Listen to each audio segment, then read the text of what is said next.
Hello, welcome back to Tactical Tuesday with Johnny Tiger on January 19, 2021.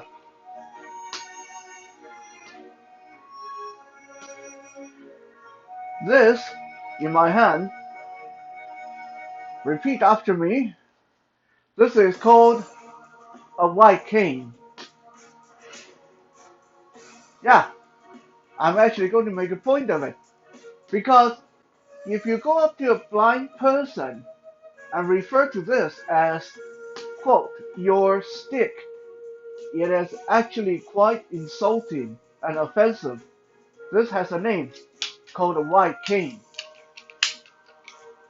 There's two, well, actually, there's a lot more different versions of this, but generally, there are ones that don't fold up, and ones that fold out into different sections, like this, and can be snapped into place when we're ready to use it. And no, it is not a very good weapon. I talked about this before.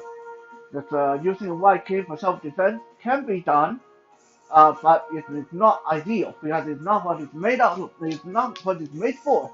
If you look at the inside, this is a series of hollow aluminum tubes.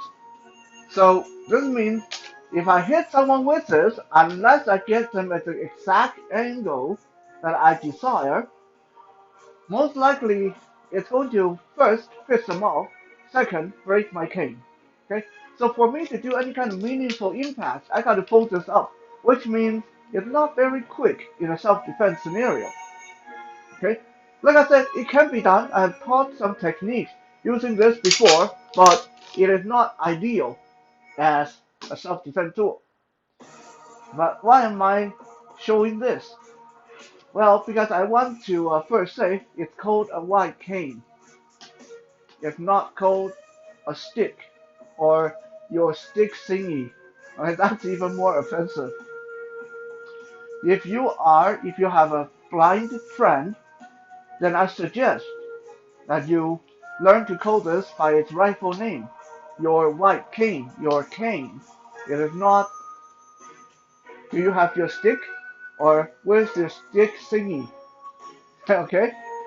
Just a little bit of a PSA to uh, I'm sure a lot of blind people have wanted to say this and educate the public about this before. But the main reason is I'm going to tell you a story, and it is related to this white cane.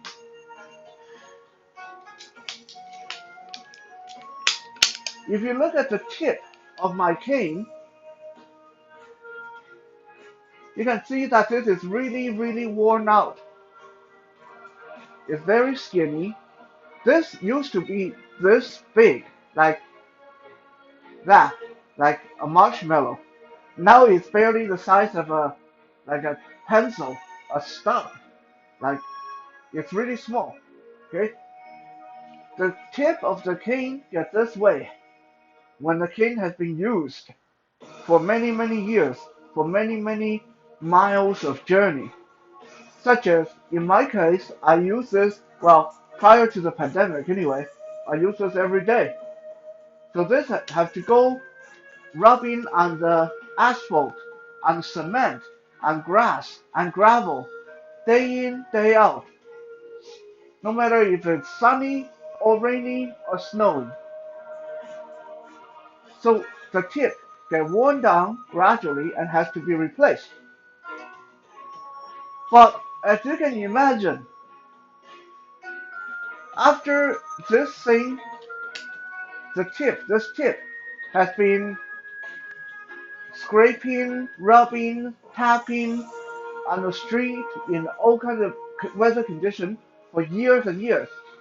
To get this off, to replace it, it's very, very difficult. It's kind of almost like it grows and turn into a part of the cane itself. Sometimes it's easier to replace the cane than to replace the tip. So I remember one time, um, it was time to replace the tip of my cane, and I bought the new tip, and I came home, and I took the cane in my hand, and I folded it up, and I grabbed the tip, and I tried to pull it off, and no, I mean I'm a pretty strong guy, by most people's standard. I lift weight, I train martial art, almost full time. I have a lot of strength in my arms, shoulders, and upper body.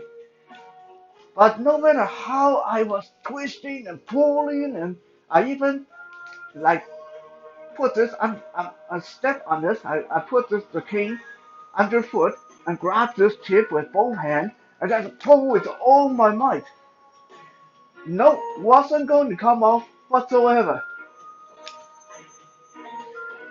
Finally, I got to the point where I got frustrated.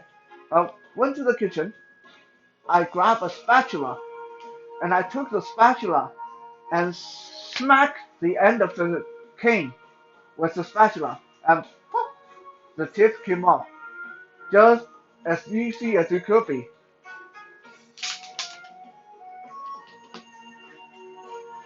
Why am I telling you this story? Because that is illustrating what I'm going to talk about today. Yes, why is it so important for us to learn to master kinetic force in self-defense and martial art? What is kinetic force? Simply put, it's when there's an impact. It's a force generated by that impact. It's a force that those of us who throw punches, we throw kicks, we learn to generate.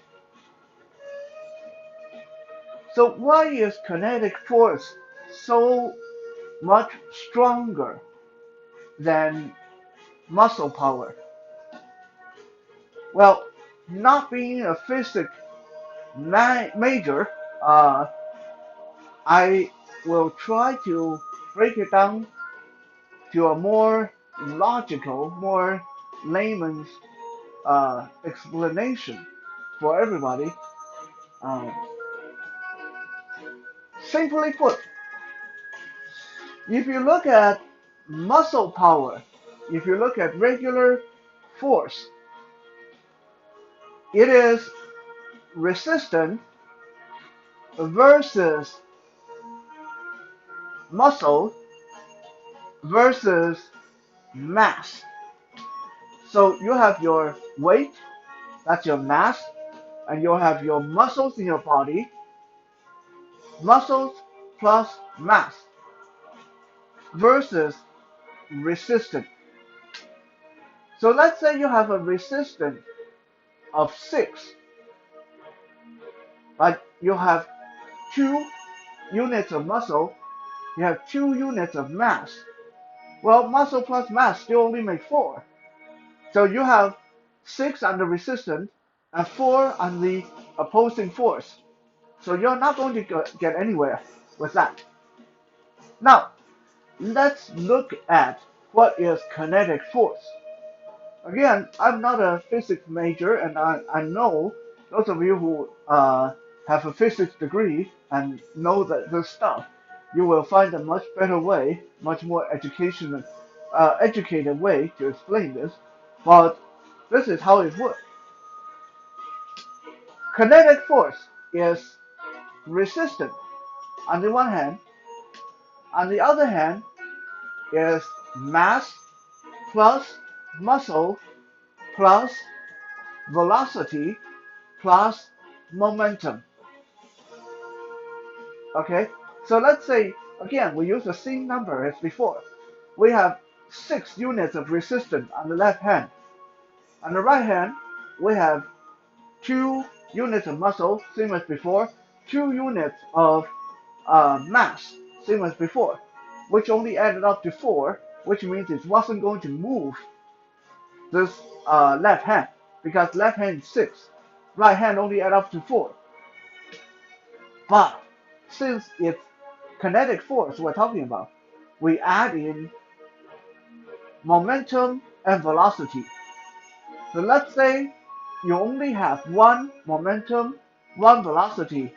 Well, that's okay. You already have four. Now you add those two. Now you have six.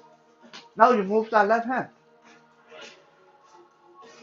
Most likely, if you have two in mass and two in muscle, your velocity is going to be greater, your momentum is going to be greater.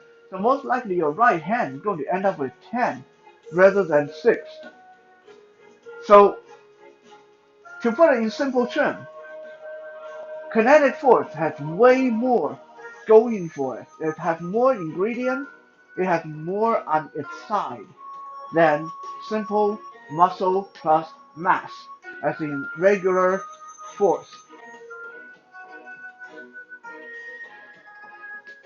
We human beings have long ago learned to use kinetic force to our advantage in our daily life. Let me show you, and you will quickly understand what I'm talking about. Let's say you take a nail and put it against the wall, and I ask you to put a thick glove on your hand, and put your hand against the nail and push it into the wall. Now, if your wall is like my wall, like paper thin, no problem, can do that. But if your wall is like any kind of respectable, regular, normal house, then you will find that pushing that nail in with your bare hand is a lot of hard work. But if I give you a hammer, even a small hammer, and tell you to hammer it into the wall, I bet you can get that into the wall within 10 seconds, hardly expending any energy whatsoever. That is the magic of kinetic force, the impact that magnify the force that you can bring to the table. In self-defense terms, we first learn to use kinetic force with our striking, with our knees and elbows, and fists and kicks, and sticks, and knives, and tactical pen, and yes, including a white cane. But that's not the only time you use kinetic force to your advantage. I don't know how many of you have watched the Hitman movie with the character John Wick. And there's one thing that John Wick does in the movie that look really, really gruesome, which is when John Wick get into a knife fight with somebody, and this happens several times. John Wick might be up against someone a lot bigger and a lot better trained. And what he would do is he'd go and try to slash or stab the person, and then that person would grab his knife hand. And then no matter what he does, he can't get this knife forward. And then you will see John Wick do one of his signature moves, and it's totally not fictitious. This is something that um, we would teach people to do in that circumstance. A lot of us were taught to do that in that circumstance. If someone grab my, let's say I take this cane and jab it at someone's face, that person grab onto the cane or grab onto my wrist. Now I don't want to pull back because if I yank back and the person let go, then I hit myself in the face or I lose my balance. I don't want to stand here and try to push this forward against the person because we're most likely talking about someone bigger than me. Okay, so me standing here, pushing and pushing while the person's holding me back is not going to be very productive. I'm going to run out of energy. So here is where John Wick's move come into play. The beautiful use of kinetic force.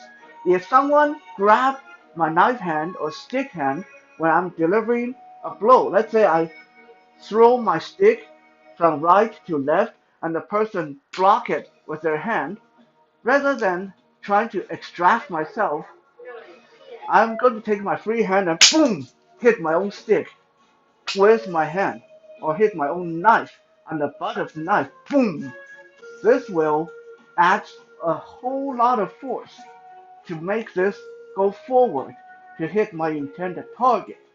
Again, John Wick in the movie does it again and again. We've seen it multiple times. Someone grabs his knife wrist, he takes his other hand and hammer it into the butt of his knife, and the knife go into his opponent. Okay, that is kinetic force. That is how to use kinetic force, and it's something very vital to understand when to use that when we're in a self-defense scenario. Another scenario that where this is very important to know is if you're grappling with somebody, okay?